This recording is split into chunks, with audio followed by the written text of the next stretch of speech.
Sige, let us start. So, last time we discussed this one, kinetics and chemical equilibrium. Ba't ayaw mag-move? Ayan. Ayan na siya. Nag-move na pala siya. Okay. So, when you say equilibrium, class, ano nga meaning ng equilibrium? It comes from two words which are the equus. What do you mean by equus? Ibig sabihin nun? Equal. Equal. And then the libra? Balance. Balance. Balance. Okay, very good.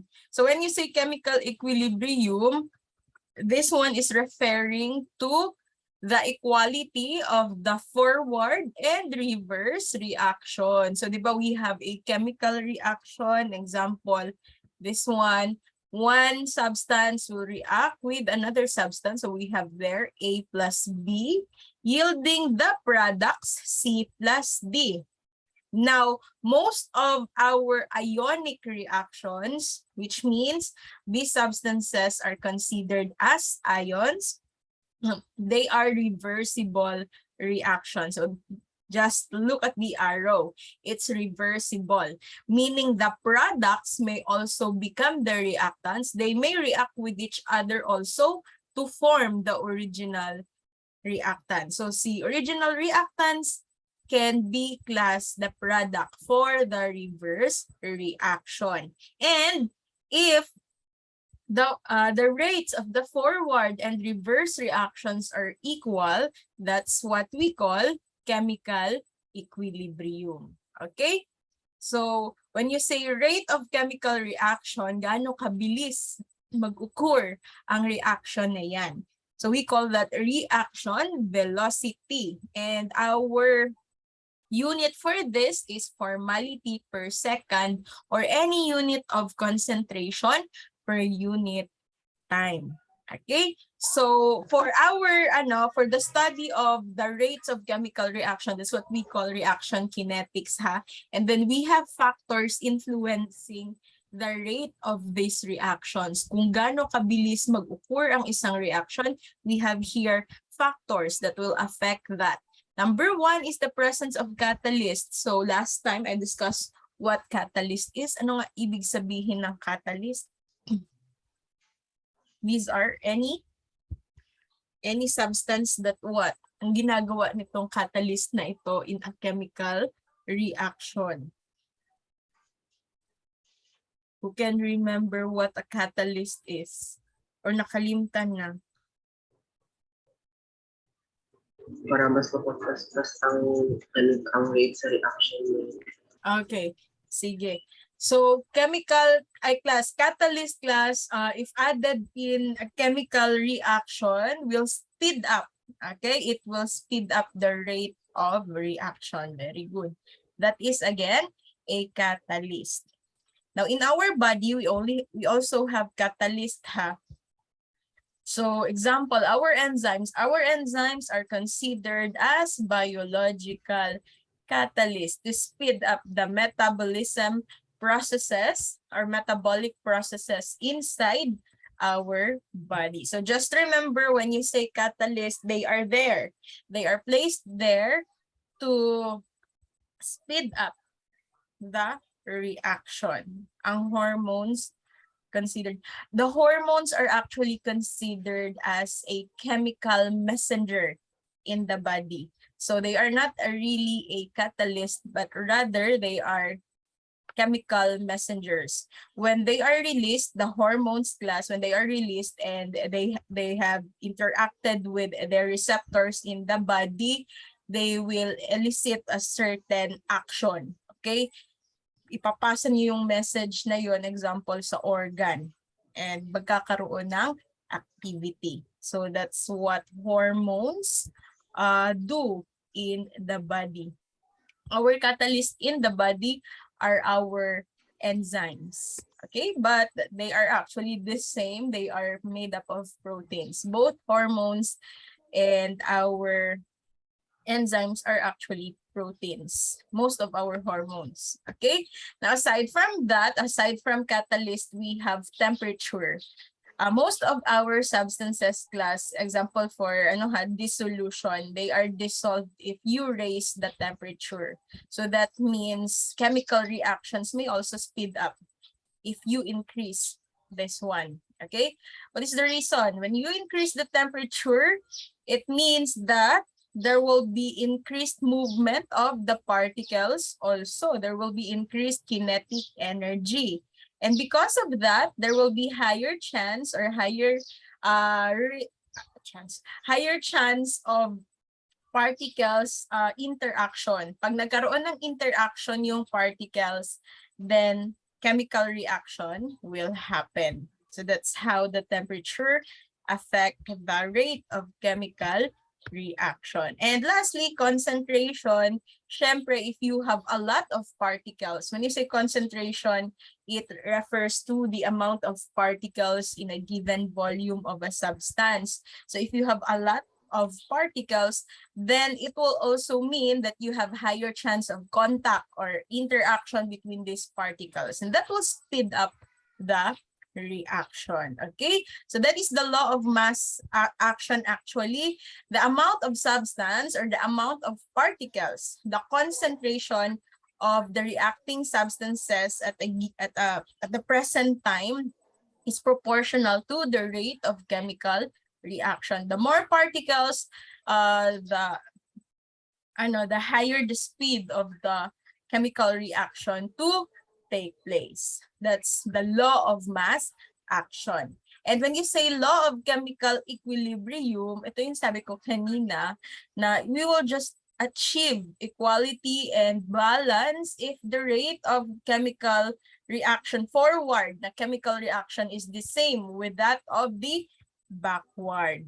So take note of this for ionic substances, na mga chemical reactions, most likely they are reversible. So we are going to use this kind of arrow. And if the rates of both forward is going to the right, and then backward is going to the left. If their rates are equal, then we achieve chemical equilibrium. And we can also compute the chemical equilibrium constant of the equation. Okay, so this was our formula last time. Na-start na tayo nito, di ba? This was our formula. Do not forget, it will always be product over reactant. So KE class is called chemical equilibrium constant. That's what you call the KE, ha?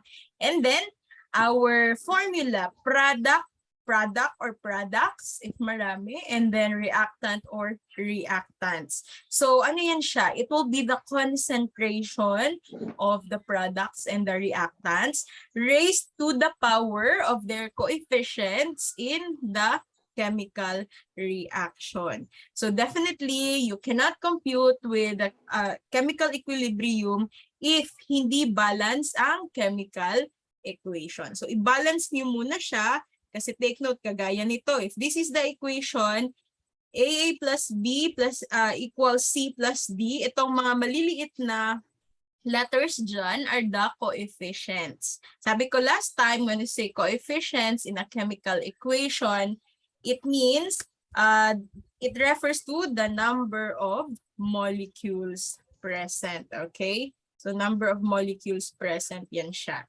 And then A is the substance mismo or the compound. So gawin nating exponent yung kanilang coefficient. So ito yung ginagawa natin, minamanipulate natin during chemical balancing, chemical equation balancing. Ano tayo anong nangyari? Okay, sige. So, tapos na tayo nito, di ba? Am I right? Dito tayo nag-end last time. Yes, ma'am. Okay. Sige, do you have questions before we'll continue?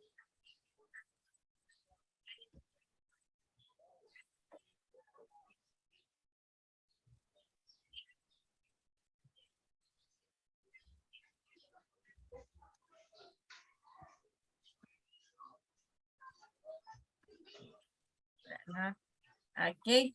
Sige. So, let us move on.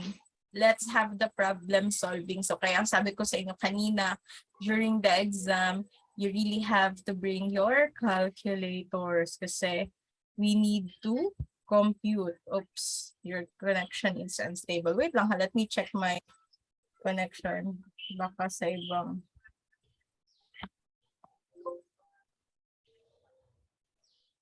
It should be connected sa Wi-Fi ko. Kaya nag-unstable. Wait lang. Okay. Ayan. Sige, let us start. Let us try to understand the problem first. For the reaction, H2, that's hydrogen. G, their class means it's a gas, ha? Plus iodine, this is still a gas. Ay, nasa agman ang ano. Sorry, this should be here, placed here. Okay. Yielding to hydrogen iodide, or we call this hydroiodic acid. Okay, hydroiodic acid yan siya. So at equilibrium, the concentrations are found to be, ito daw yung concentration ng hydrogen. M is a unit of concentration. It is called molar. Okay, HI is 1.29 m or molar, and iodine class is 0.035 molar. So the question is, what is the equilibrium constant? So remember, the equilibrium constant is the Ke, and we are going to solve this using the concentration of the products. We only have one product here. Okay. And then divided by the concentration of the reactant. So how are we going to solve this? First class, you have to check if the equation is balanced. So just like this, H2 plus I2 yielding to HI. So question, is this a balanced equation? Please check. Balance or hindi? What do you think? How do you know if it's balanced or not? Balance, ma'am. Okay. Balance, ma'am. Yes, you have to check both sides. This one is the reactant. Ito yung product dito. So we only have two elements. On the reactant na side, you have two hydrogen. You can see that in the subscript. The subscript class represents the number of atoms present. So meaning yan, meron kang dalawang hydrogen. Okay? So yan yung ibig sabihin ng subscript. Ay, sorry. Hindi ko makita yung chat. Wait lang, ha. I-move ko lang. Okay. And then, for iodine naman, you also have a subscript na 2 dyan, which means you also have 2 atoms of iodine. Okay? Again, yung 2 dyan sa baba, both hydrogen and iodine refers to the number of atoms. Tinatawag natin yang subscript. Now, dito sa kabila, wala tayong subscript, but we have the so-called coefficient. Itong 2 sa tabi ng formula. This 2 naman, again, is called coefficient. This represents the number of molecules. Ito, number of atoms. Itong 2, number of molecules. Okay? So we have 2HI, which means we also have 2 hydrogen here. I-multiply mo kasi yan siya. Diba? You have 1 hydrogen times 2 kasi dalawang molecule. So you have the presence of 2 pa rin atoms of hydrogen. And that is also the same with iodine. So definitely, class, this is a balanced equation. Now, since this is a balanced equation, we can proceed with the computation. So remember, this is product over reactant. Our product is the HI. So ilalagay ko muna siya dito, ha. Tell me if you cannot follow. And then remember, we have to raise this sa kanyang coefficient. So as you can see, in the balanced equation, we have a coefficient which is 2. Gawin mo siyang exponent. Divided by the reactant. So we have 2 reactants, the H2 and then Wala tayong coefficient dyan. That's automatically 1. So wala tayong exponent din dito. And then that is also the same with the iodine. So ganito yung magiging formula niya. So the bracket there represents the concentration, concentration. So after that, we can proceed with the computation. Let's look at their given concentration. For HI, this is 1.29. Okay? Again, this is 1.29. If you place the numbers inside the bracket class, it's okay na not to include the unit. Pwede nang hindi include ang unit if you place that inside the bracket kasi the bracket always refers to the concentration. Now, anong sa baba? Ay, sorry, nakalimutan ko. This should be raised to 2. And then, hydrogen, ano naman yung sa hydrogen? 0.106 times the iodine, 0.035. And then let's do the math. Okay? So, take out your calculators. We have 1.29 squared. That is, nag-square na ako ha, 1.6641. Okay?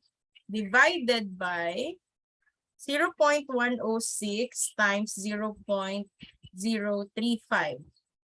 Let me just use scientific notation. 3.71 times 10 raised to the power of -3. Okay, and then let's divide. We can get the constant. 1.6641 divided by 3.71 times 10 raised to the power of -3. That is 448.54. Let me just recheck ha. Recheck ko lang. HI 1.29, 0.106, 0.035. 1.29 square, 1.6641. 0.106 times 0.035. 3.71. Okay, that's correct. 448.54. This is the equilibrium constant of the reaction. So at that point, we can achieve class equal rates of forward and reverse reactions. Yeah, 2 decimal places lang. In the final answer, ha, do not round off during the process. If you're computing for a problem, do not round off during the process. You round off your final answer. Depende kung ano yung instruction. So in this case, 2 decimal places. Questions or clarification?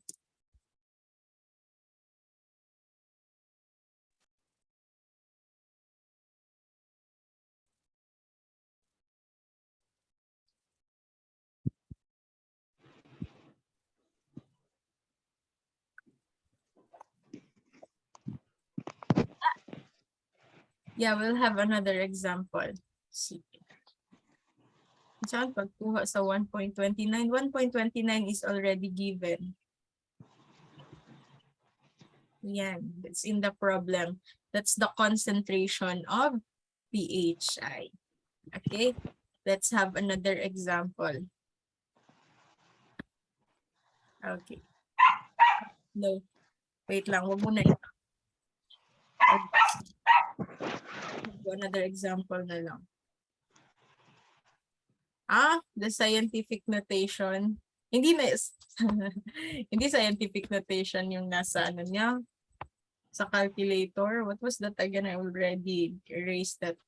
That's 0.106 times 0.035, right? Anong nababasa sa calculator niya? Ang lumabas sa calculator niyo 0.00371. Tama? Ganito. Ang lumabas sa calculators niyo. How do you make this a scientific notation? But when you say scientific notation, we will move the decimal And then you have to make sure that the base number is just from 1 to 9. Okay, when you say base number, ito kasi yung ating scientific notation. You have a number here. I'm not really in mathematics na guideline. But example, you have 1.5 times 10 raised to the power of -3. This is the base number. And then we have the exponent here. You just have to make sure that this is between 1 to 9. So if we are going to move this to the right, 1, 2, 3. So the number of times you move the decimal will be your exponent. So in this case, it will become, minove na natin siya dito, right? So this will become 3.71 times 10. And then again, we move it 3 times to the right. If it is to the right, it will become negative. So negative 3. Okay? So again, to the right, if this is a decimal, and then we'll make it a whole number, the exponent will be negative. But if baliktad, like in the case of 10,500, we have the decimal here. We're going to move this to the left. 1, 2, 3, 4. 4 times. This will become 1.05 times 10 raised to the power of 4, 1, 2, 3, 4. Okay. So, and then yung pinagkaiba nila. That's how you make a scientific notation. Okay? Sige, let's have another example. Wait lang. Sulat ko muna ha.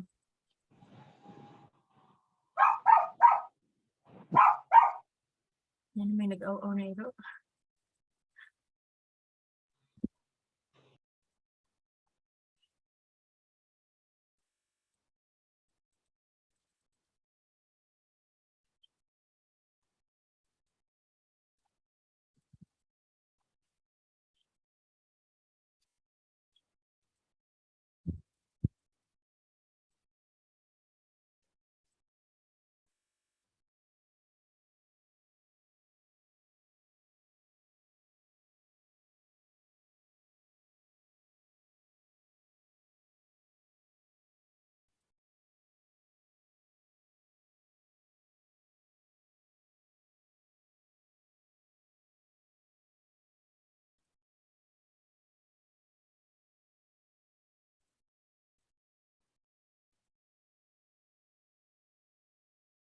Okay.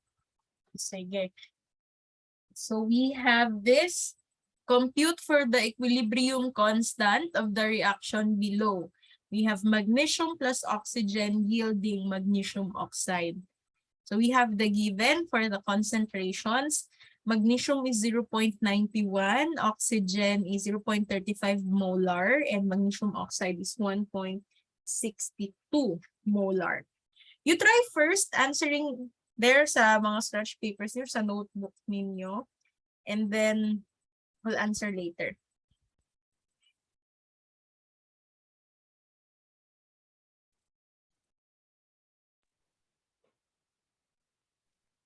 I'll just go to this year while waiting for your answers. Ha? Try niyo muna. Sundin niyo yung first example natin.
Okay, what's the answer?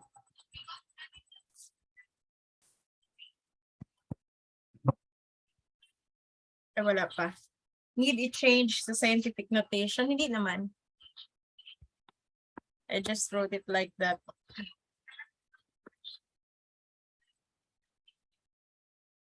.24. Sige, let's check later.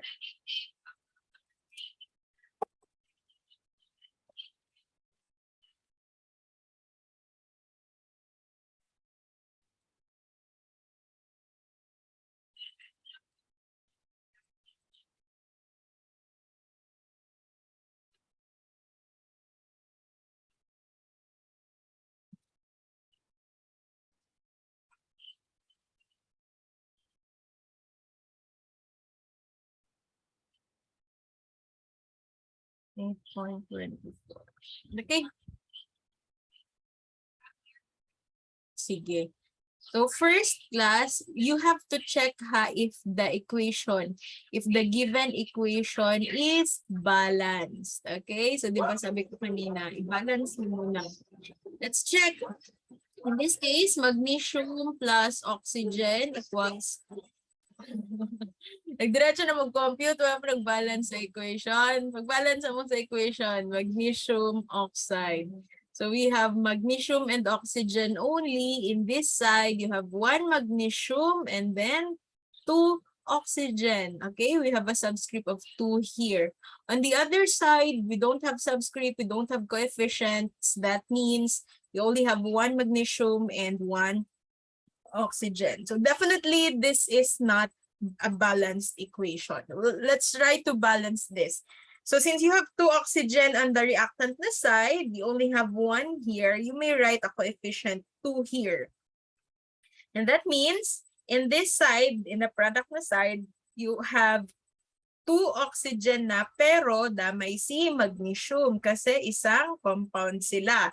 So, dalawa-dalawa na. Dalawang magnesium, dalawang oxygen. So, hindi na balance ngayon si magnesium, pero balance na si oxygen.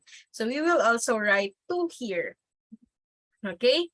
So, this one becomes 2 also, and that means this is already balanced. Okay? Parang robot at ang laptop. Ayan. So this is our balanced equation. Therefore, if we are going to compute for the chemical equilibrium constant, which is product over reactant, ang mangyayari dito, Ka equals, ang product isa lang, magnesium oxide raised to the power of 2 kasi meron siyang coefficient dyan. Divided by, what are our reactants? Magnesium. Si magnesium class may coefficient na 2, you have to use this as exponent. And you have oxygen. Walang exponent si oxygen ha kasi wala siyang coefficient. Coefficient lang ang ginagawang exponent. Hindi kasali yung subscript. So let's try to substitute the given concentrations. For magnesium oxide, this is 1.62 squared divided by, for magnesium, this is 0.91 squared times, for oxygen, 0.35. There is no exponent. So let's do the math. 1.62, oops, wait lang ha. 1.62 squared is 2.6244. 2.6244 divided by 0.91 squared is 0.8281 times 0.35. So this is still 2.6244 divided by 0.8281 times 0.35. This is 0.289835. Therefore, the Ke 2.6244 divided by 0.289835 is Bakit hindi tayo magkapareho ng answer? I-double check ko later ha if I missed something sa computation. 1.62, 0.91, 0.35. 1.62 squared is 2.6244. 0.91 squared is 0.8281 times 0.35. That's 0.289835. So 2.6244 divided by 0.289835 is, yeah, 9.05 only. Okay? So ano nangyari? Yung mga hindi nakakuha ng 9.05, no need for a scientific notation for this. Just answer 9.05. Okay? Questions or clarifications? This is our equilibrium constant. At this point, the rates of the forward and reverse reactions are equal. Okay? So let's try another one. It's already 8:20.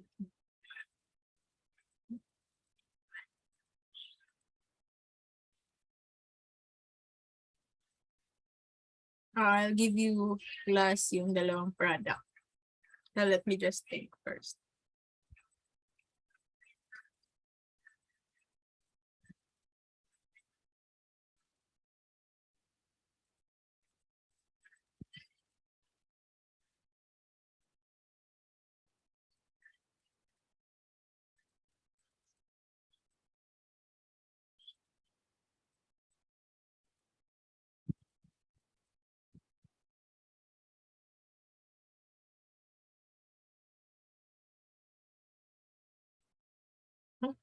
Mani.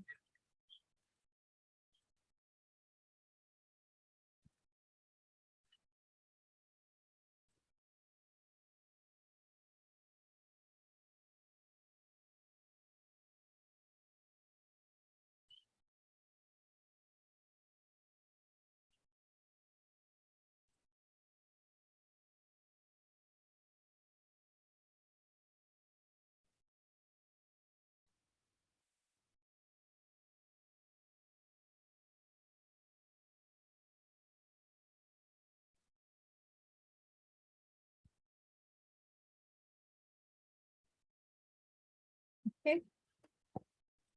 Yeah, pag may movement sa decimal places, that's the time you write it. You write the scientific notation. If you are asked to write the scientific notation, you move the decimal.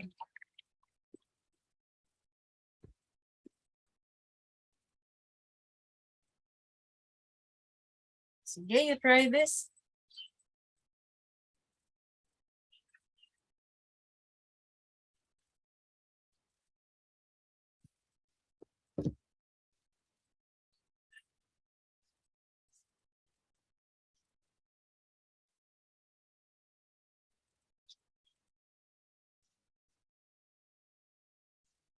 Oops.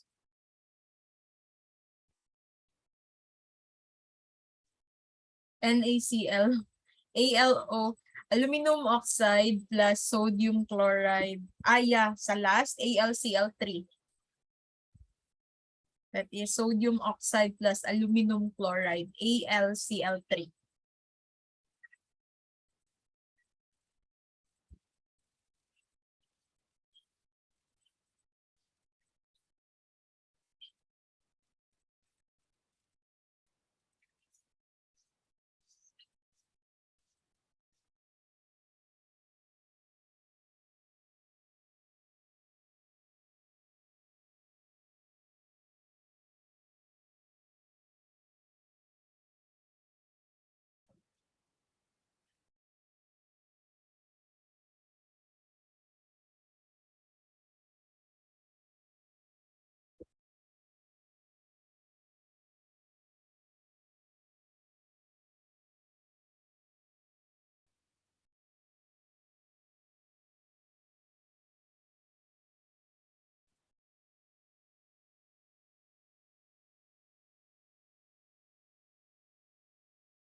O pwede na hindi naka-scientific notation.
You recheck your answers. I don't know the answer to. Let's know later.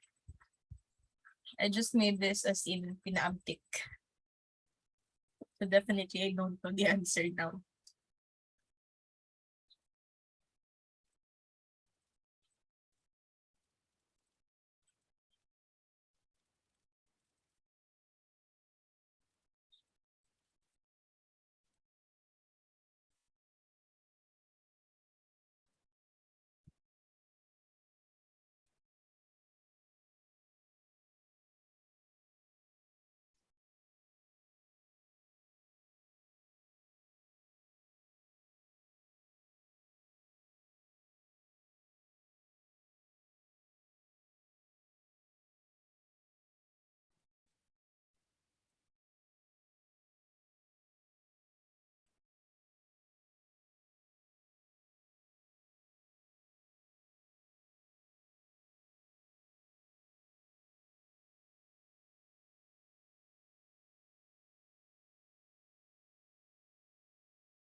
Okay na? How about the others?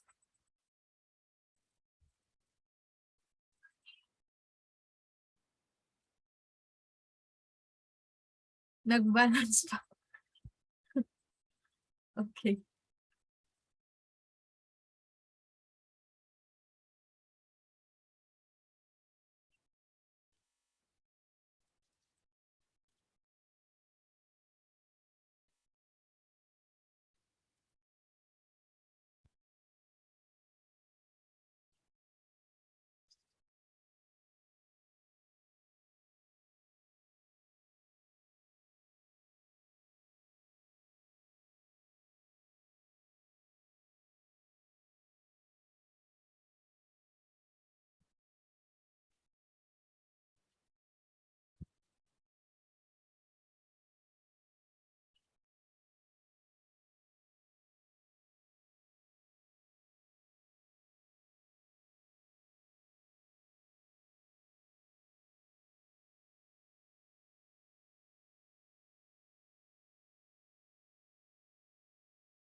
Iyok na. Anong iyok ko naman?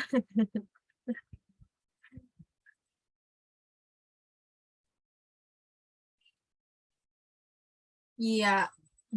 Molar. Molarity ang M. That's the unit of concentration.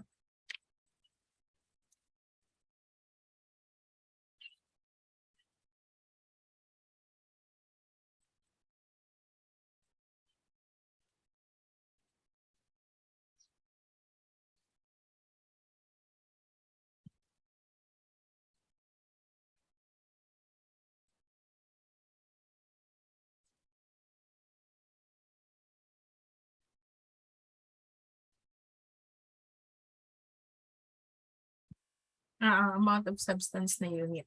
That's the unit. Molar. Or we call that molarity. Okay. Sige, let's start. Let's start by looking at the equation if this is already balanced or not. So we have aluminum oxide plus sodium chloride yielding sodium oxide plus aluminum chloride. So we have here 4 elements: aluminum, oxygen, sodium, and chlorine. So on the reactant na side, you have 2 aluminum, 3 oxygen, 1 sodium, and 1 chloride or chlorine. And then on the other side, you have 2 sodium, 1 oxygen, 1 aluminum, and 3 chloride. So class, in balancing equation, this is always trial and error ha. Again, always tayong trial and error. So actually, you can start anywhere. Okay? You can start anywhere. Wala tayong talagang strict guidelines for this in the balancing. So again, you can start anywhere. So ako, I'll start with aluminum. I have 2 here. I only have 1 here. So I'll write 2 as coefficient. That makes aluminum 2 already. But for chlorine, 2 times 3, chlorine becomes 6. Okay? Again, i-multiply nyo yung coefficient and yung subscript. 2 times 3, I have now 6 chlorine. Now, I would like to balance chlorine na lang para patuloy siya. So, I'll write 6 here. So, chlorine becomes 6. And then, kasama niya si sodium. Sodium plus becomes 6 also. Okay? So, balance na si aluminum, balance na si chlorine. Now, I'll have the sodium. I only have 2 here, 6 na dito. So, I can write 3 here. 3 times 2, that is 6 class. This is already balanced. And kasama ni sodium si oxygen. So, that means oxygen becomes 3 also. So, this is already balanced. So, ito na yung ating balanced chemical equation. Nakuha niyo ba to? Wala. Nakuha naman siguro, no? The balancing. Okay, very good. Nakuha. So, this will be KE is equal to products tayo kasi marami, over reactants. That means KE is equal to AL. Let's start with sodium. Bakit ako nag-start kay sodium? Anyway, kahit sino mauna, okay lang naman actually.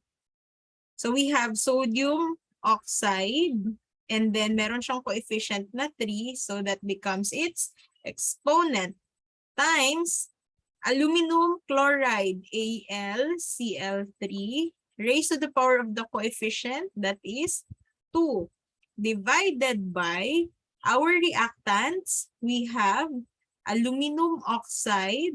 Okay, wala siyang coefficient. Multiply mo na siya kaagad kay NaCl. Pero si NaCl may coefficient. Merong 6. So, let's substitute the given concentrations. For sodium oxide, that is 1.37.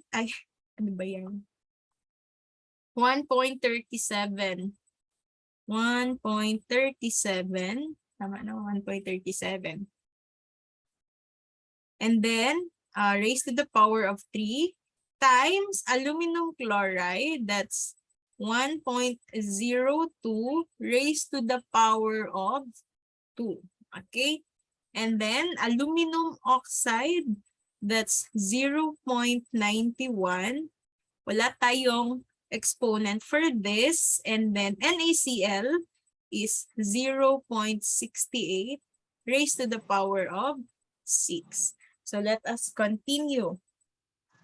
1.37 raised to the power of 3 is 2.571353. Tama?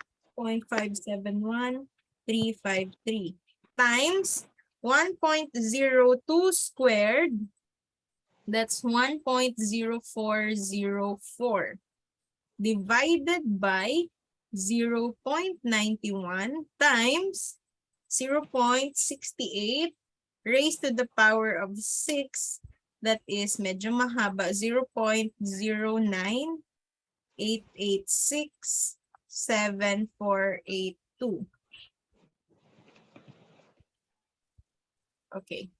Next, dito na ako ha sa taas kasi wala na akong space. So 2.571353 times 1.0404 is 2.6752. Hindi talaga ako nagra-round up during the process. 3.5. Sa final answer pa ako nagra-round up. Ayan, asa na nga ako? 2.6752, 35661 divided by 0.91 times 0.09886 7482. This is 0.089969408. 9969408. And then let's divide to get the equilibrium constant.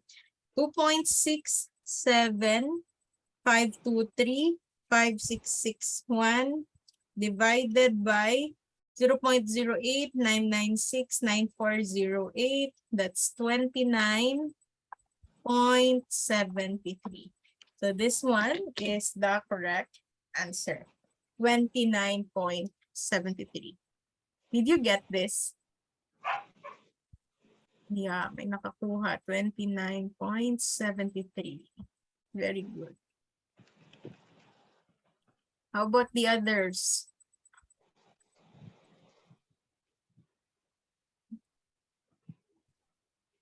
Ano na dyan?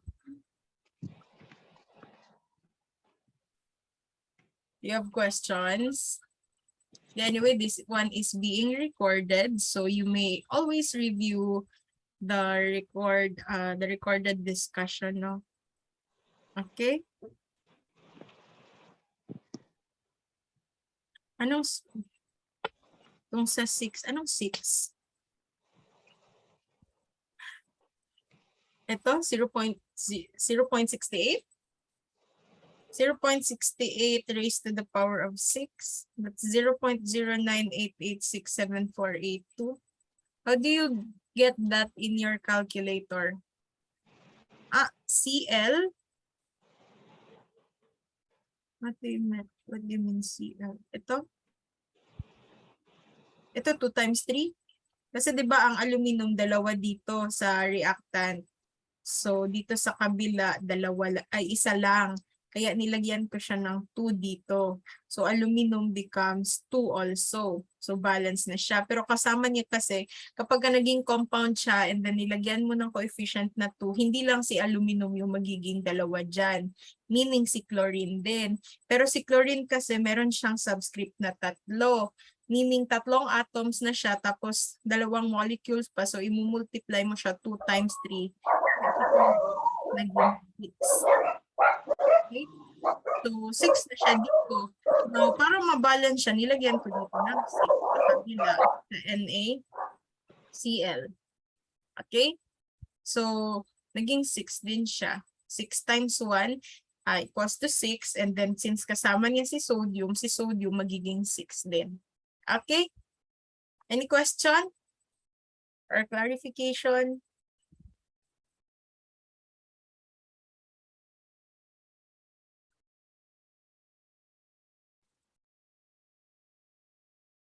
Sige.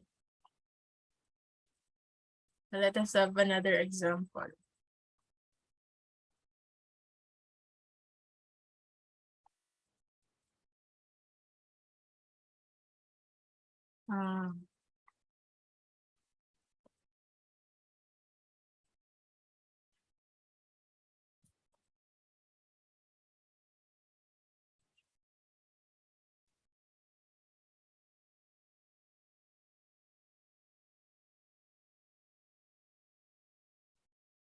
Wait lang ang hunang sa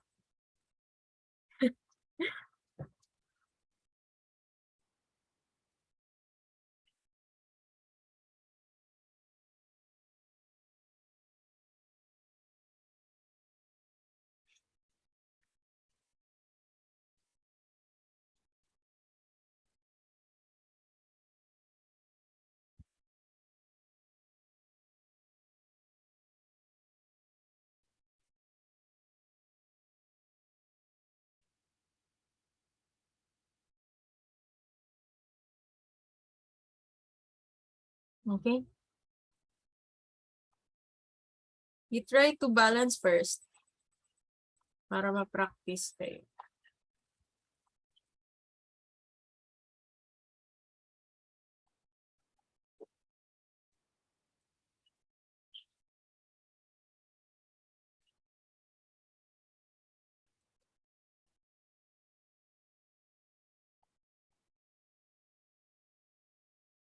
By the way, we will have our quiz tomorrow for the remaining na yung 1/2 of the introduction ha. Be early sa school 7:30 kasi I'll give the quiz at exactly 7:30. Kung ano yung maabutan nyo kung late nyo, yun na lang yung quiz nyo. So again, be early kasi naghabol ako ng time tomorrow. We need to discuss the naming pa.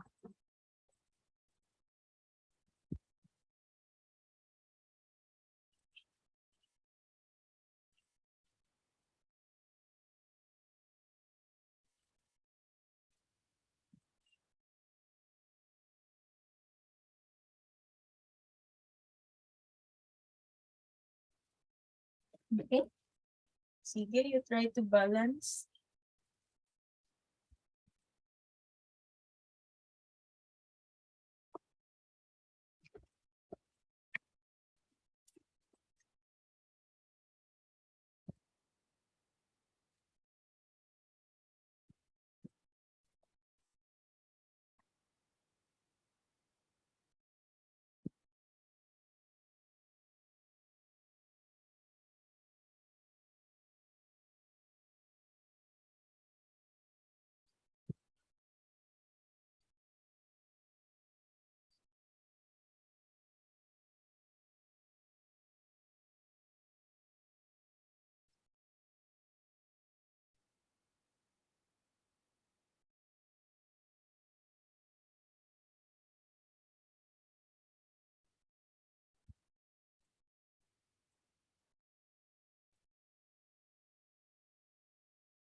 Okay, let's wait for the others.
Okay, are you done?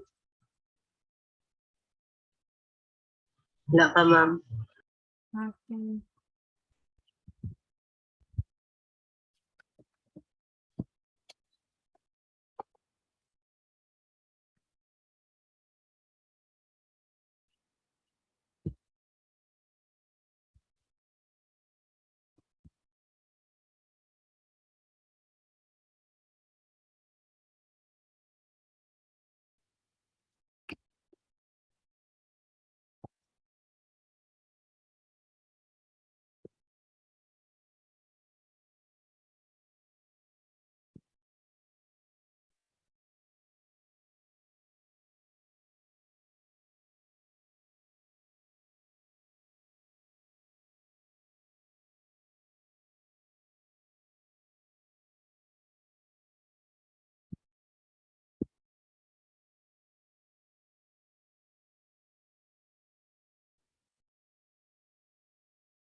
Yeah, ang right side ang products, ang left side ang reactants.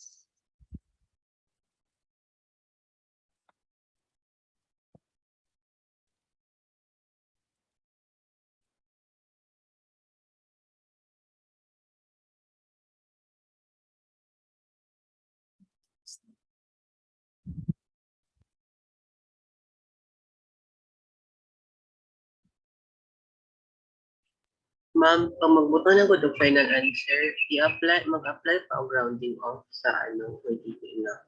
Yeah, 2 decimal places. Sa final answer na ha.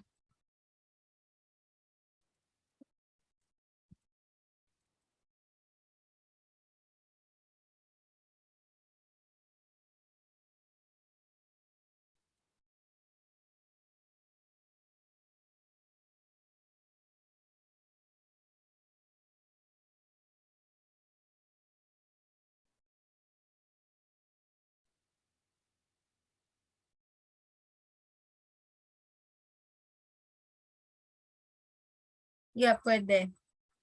Pwede fraction ang coefficient, pero as much as possible, if magawan siya ng paraan na whole number, let's just use whole number. Pero possible of fraction. Like 1/2. Okay?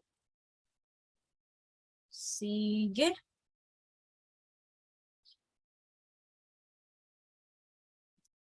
Okay. Sige, let's start with the balancing.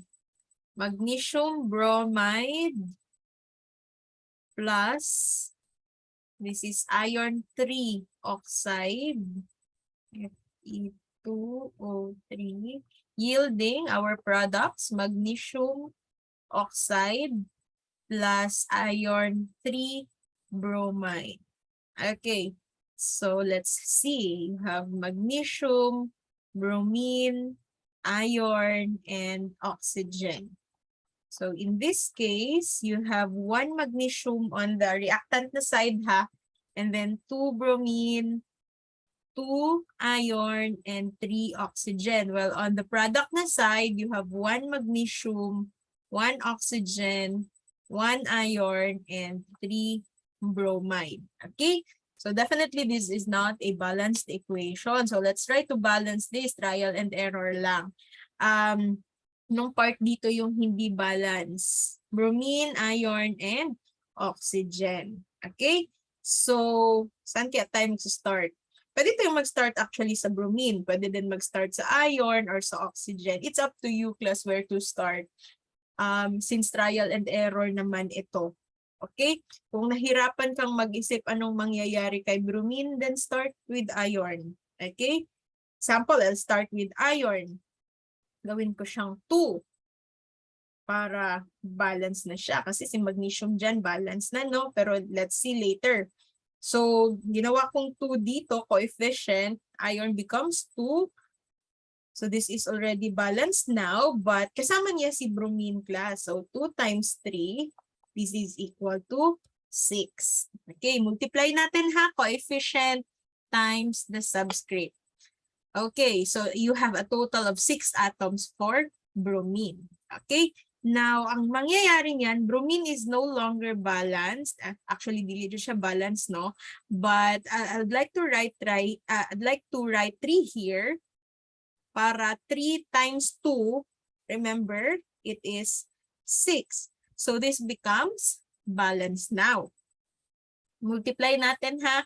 Now, when I place 3 here, kasama ni bromine si magnesium. So magnesium also becomes 3. This time, hindi na siya balance. Kanina balance siya, no? Pero ngayon, lalagyan ko din ng 3 dito sa kabila para mag-balance ulit si magnesium. Now, since kasama ni magnesium si oxygen, so 3 times 1. Pag walang nakalagay na subscript, that's automatically 1. So meaning, this is 3 now. And this is already balanced. So this is again our balanced equation.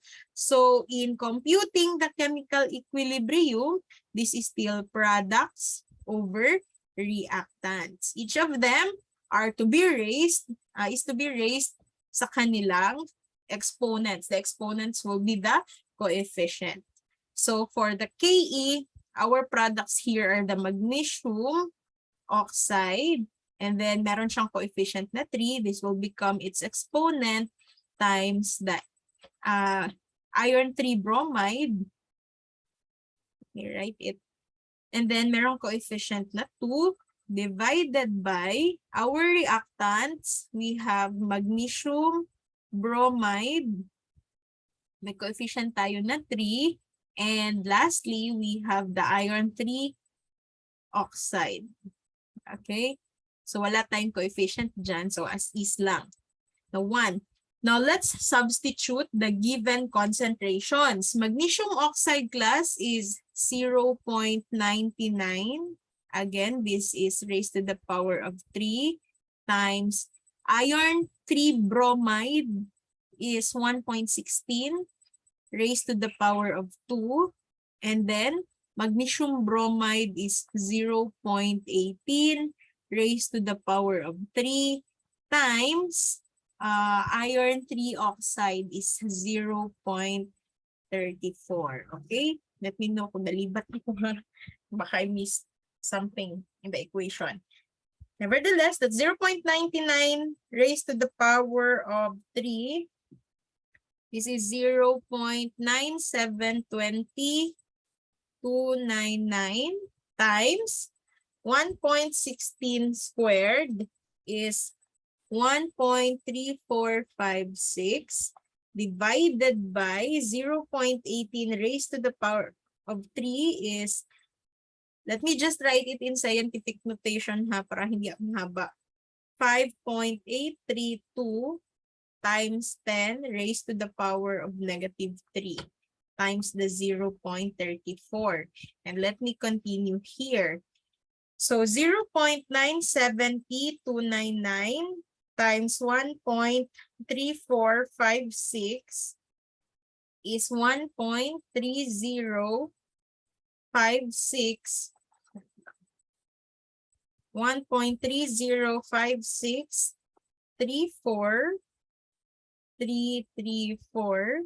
divided by 5.832 times 10 raised to the power of negative 3 times 0.34. Again, let me just use scientific notation ha. If hindi naka-scientific notation dyan sa inyo, it's okay. This is 1.98288 times 10 raised to the power of negative 3. So 1.305634 divided by 1.98288 times 10 raised to the power of negative 3. The correct answer here is 658.45. So for 2 decimal places. Okay, so you got the correct answer. Do you still have questions or clarifications about this? Wala na daw, ma'am, pero more examples daw na si Kuzel. Ito mahumanan ni. Kapag G.5, okay lang din naman. Pero may instruction kasi is 2 decimal places. So pag nag-round off ka ng 2 decimal places, most likely dito ka lang mag-round off. So I think yung kasunod kasi nito is 4. So since 4 ito, as is yung 5. So yung tamang answer talaga is this one. Mali ang 6.58. What is that?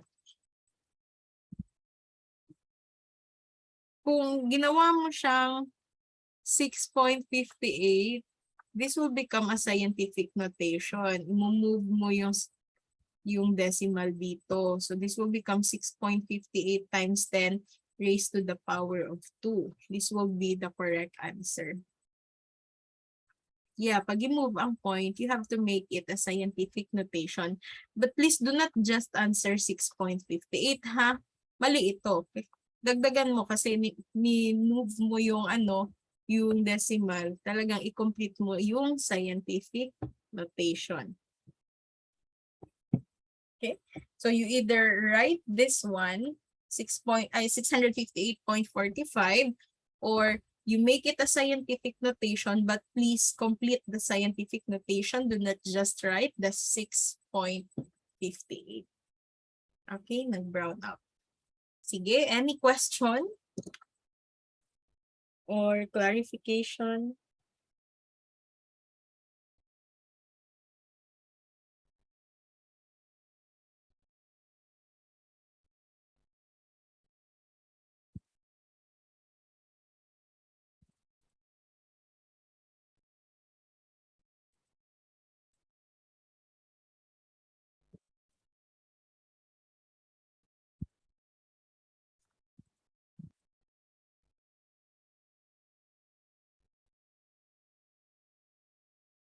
Wala? Sige. Let's have another one.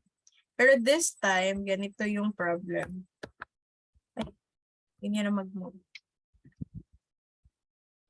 Baliktad ito na problem. For the reaction, carbon monoxide plus 3 hydrogen yielding methane plus water. Ito yung mga given. 0.30 mole. Ano yan siya ha? Given yan siya for the concentration. And then we have the volume of the solution.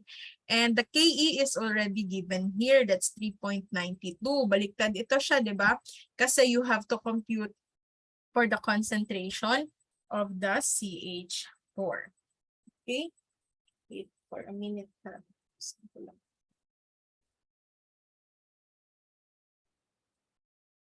Sobra.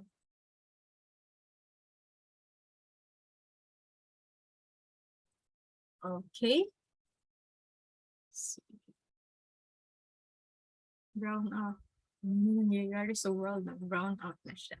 Ganito, class.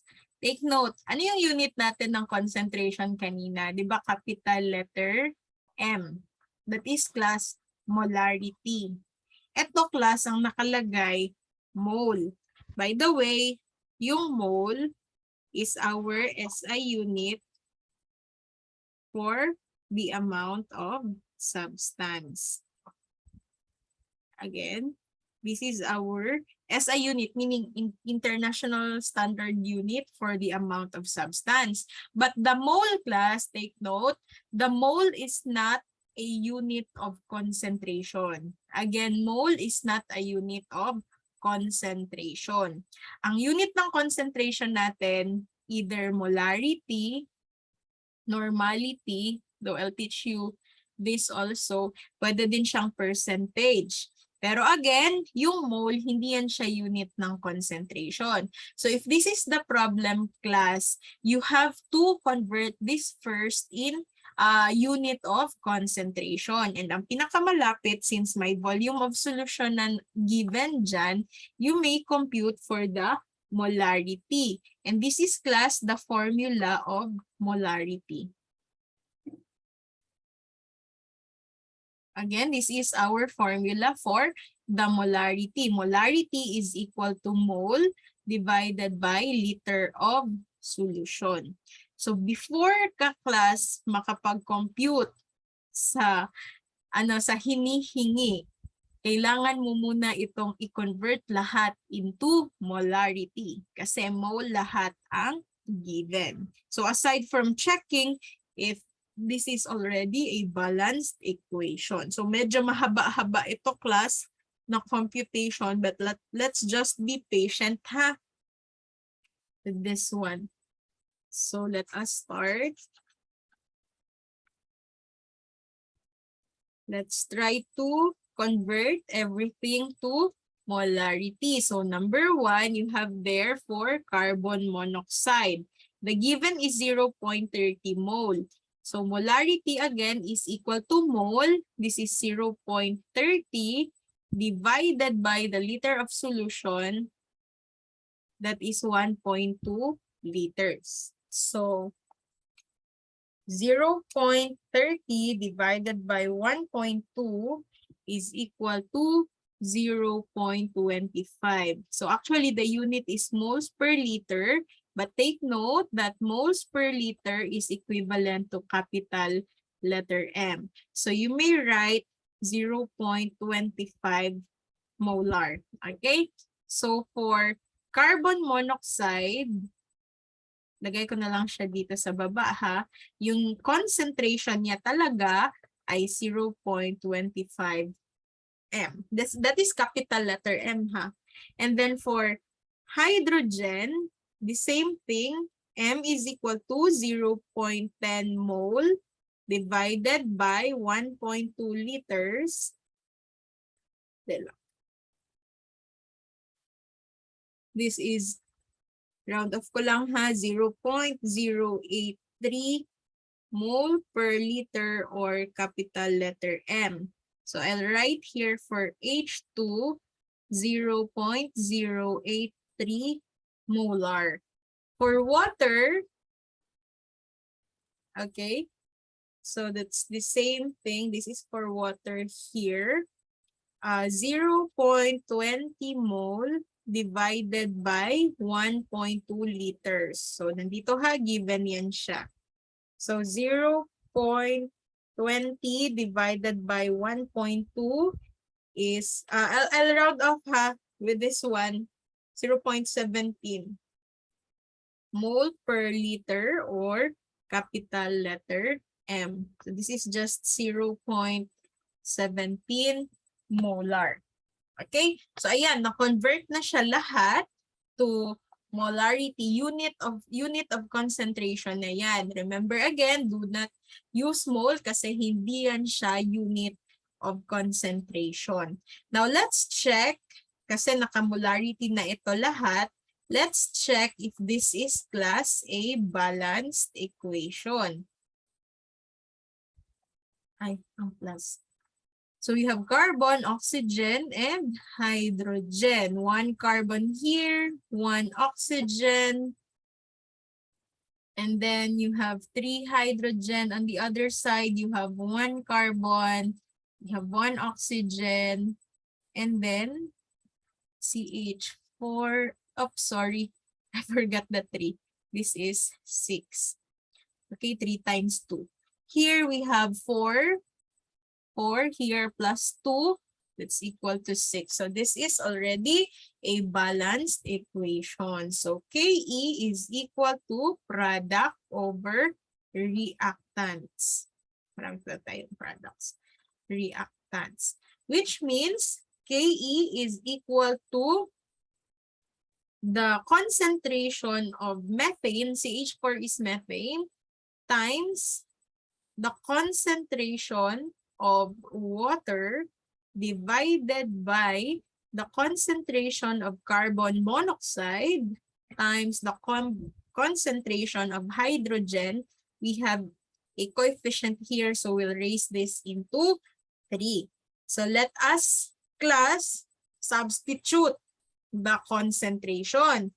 For methane, we are computing that, so this remains a question mark. We are not computing for the chemical equilibrium. The chemical equilibrium, by the way, is given here. So that's 3.92. I'm not really fond of deriving formula, ha. I'll just do substitution all the time. And then I'll be doing the math. Kasi may mga students na nahihirapan mag-derive ng formula. So let's just do this. So CH4, yan yung hinahanap natin. And then we have water. We have computed for that. That's 0.17. And then sa baba, we have carbon monoxide. That's 0.25 times our hydrogen. 0.083. Meron siyang coefficient and that is 3. Now, let me continue. Siyempre, PEMDAS tayo. 3.92. Dito sa taas, wala akong magagawa kasi hinahanap natin yung concentration ni methane. So, as is muna tayo dito sa taas. Pero sa baba, we can compute for the hydrogen. So, 0.083 raised to the power of 3. Let me just use scientific notation, class. We have 5.71787 times 10 raised to the power of -4. And then let me continue on this side. You have 3.92 is equal to CH4 times 0.17. Sa baba, we can multiply this 5.71787 times 10 raised to the power of -4 times 0.25. You will get 1.42. Again, scientific notation ko lang ha, or hindi masyadong haba. 1.4294675 times 10 raised to the power of -4. Anong next? Kasi wala na akong ma-simplify dyan. hahanapin natin yung concentration ni methane. Kapag ganito class sa mathematics, please take note, ganito yung naging result ng pag-compute ninyo.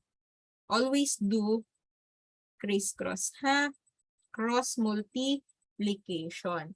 Which means, since this is arrow down, ibababa ko siya dito, CH4 times the 0.17. And on the other side, arrow up, meaning imumultiply ko yan silang dalawa. Okay? So again, imumultiply nyo 1.4294675 times 10 raised to the power of -4 times 3.92. The answer here is 5.6035. 126 times 10 raised to the power of -4. Okay? Now, what's next? We just need the concentration of CH4. So you have to make sure na maiiwan siya, ma-isolate siya. On this side is that time we divide both sides sa 0.17. Let's cancel 0.17 here. And we already have isolated the CH4 here. And then let's divide 5.6035126 times 10 raised to the power of -4 divided by 0.17. The answer is, I'll just round it off, but 3.296. I'll just make it 3.30 times 10 raised to the power of -3. So ito yung ating concentration of the methane. Okay, ni-round off ko lang yan ha, 2 decimal places since actually ang answer 3.296. Since 6 ito, di ba remember, pag 5 or more, mag+1 ka dito sa next. That makes it 3.3 or 3.30. Parehas lang naman yan. Times again, times 10 raised to the power of -3. Okay? Sige, you copy. Do you have questions? I'll give you an assignment. Yeah, M ang unit niya. Actually, M ang unit niya. Kapag ka merong ganito, bracket, automatic, that's unit of concentration, or you just can write molarity here.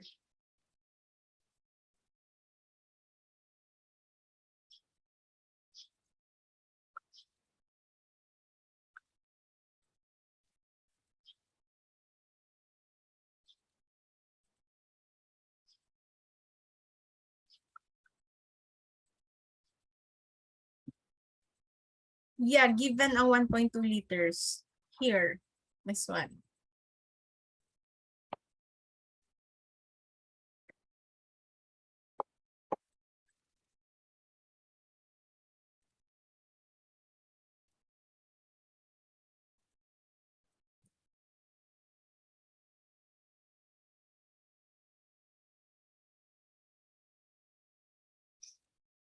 You copy first, and then I'll give you an assignment to practice.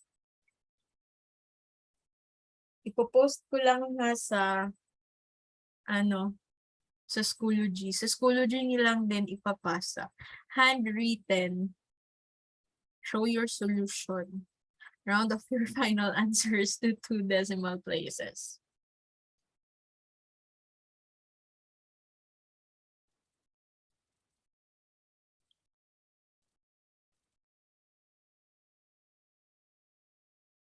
Kasama ito sa